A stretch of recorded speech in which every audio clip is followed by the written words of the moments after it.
স্বপ্নগুলো অনেক সুন্দর কিন্তু বাঁচতে হয় বাস্তবতায়। হ্যালো ভিউয়ার্স, আসসালামু আলাইকুম। আপনারা সবাই কেমন আছেন? তো স্বপ্ন দেখে না এমন কোনো মানুষ হয়তোবা পৃথিবীতে নেই। হয়তোবা আমরা একরকম স্বপ্ন দেখি কিন্তু আমাদের জীবনে ঘটে যায় আর একরকম হচ্ছে ঘটনা। তো জীবনে যাই ঘটুক না কেন, জীবন কিন্তু থেমে থাকে না। মানুষ তো স্বপ্ন নিয়েই বেঁচে থাকে, তাই না? স্বপ্ন যদি না থাকতো তাহলে তো মানুষ থেমে যেত। তো সকালবেলা ঘুম থেকে উঠেই তো রাইস কুকারে ভাত বসিয়ে দিয়েছি, আর এদিক দিয়ে হচ্ছে আজকে মাওয়া মাছ দিয়ে আলু, বেগুন, টমেটো, পেঁয়াজের কলি হাতে মাখিয়ে রান্না করব। তো আজকে তাড়াহুড়ো করে কাটতে গিয়ে একটু মোটা মোটা করেই কেটে ফেলেছি। আমার হেল্পিং হ্যান্ড হালিমাসি কাটলে উনি অনেক সুন্দর করে অবশ্য সময় নিয়ে ধৈর্য সহকারে চিকন করে কেটে দেয়, কিন্তু আমার তো যত কাজ সব হচ্ছে তাড়াহুড়া। তো জলদি কাটতে গিয়ে হচ্ছে অনেকটাই মোটা করে ভেবেছিলাম যে হয়তোবা মজাদার হবে না খেতে, কিন্তু যাই হোক মাশাল্লাহ ভালোই লেগেছে খেতে, নিজের ঢোল নিজে পিটাই।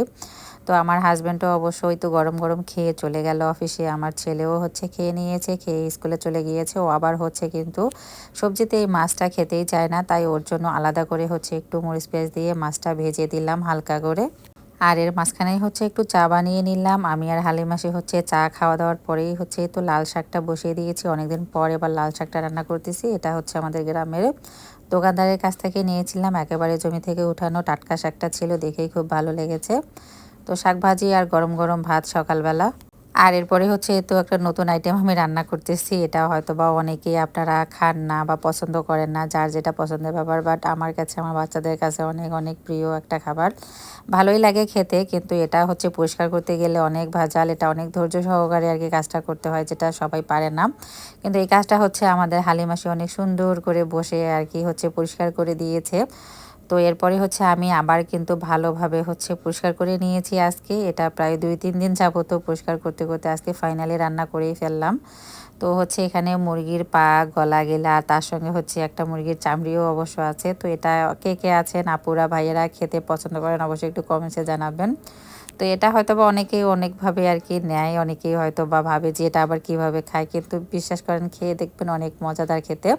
দেখতে বা শুনতে খারাপ লাগলেও বাট খেতে কিন্তু হচ্ছে অনেক অনেক মজার।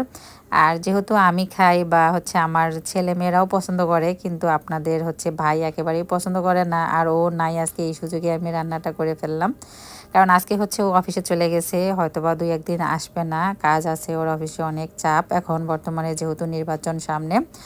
আর এদিক দিয়ে হচ্ছে আমার মেয়েকে স্কুলে আনতে গিয়ে দেখি অর্ধেক রাস্তায় চলেই আসছে। আজকে আবার রেজাল্ট হয়েছে মাশাল্লাহ, ওর খাতাটা দেখে ভালোই লাগলো। ছোট বাচ্চা হিসেবে ভালোই করেছে, যেটা আমি আশা করিনি, তার চেয়ে বেশি করে ফেলেছে। তো সবাই একটু দোয়া রাখবেন ও যেন হচ্ছে নেক্সট পরীক্ষাগুলোতেও ভালো করতে পারে, যেহেতু ওর জীবনের প্রথম পরীক্ষা। আর এদিক দিয়ে হচ্ছে নির্বাচনের প্রচারণা চলতেছে, যে দেখেন আমাদের রাস্তার সামনে দিয়ে মোটরসাইকেলে অনেক আপনাদের ভাই দুটো চেয়ার আর টেবিল পাঠিয়ে দিল। এই চেয়ার টেবিলে বসে আমার ছেলেমেয়েরা হচ্ছে প্রাইভেট পড়বে। তো কেমন লাগলো চেয়ার টেবিলটা কমেন্টসে জানাবেন। সবাই ভালো থাকবেন, সুস্থ থাকবেন। আল্লাহ হাফিজ, আসসালামু আলাইকুম।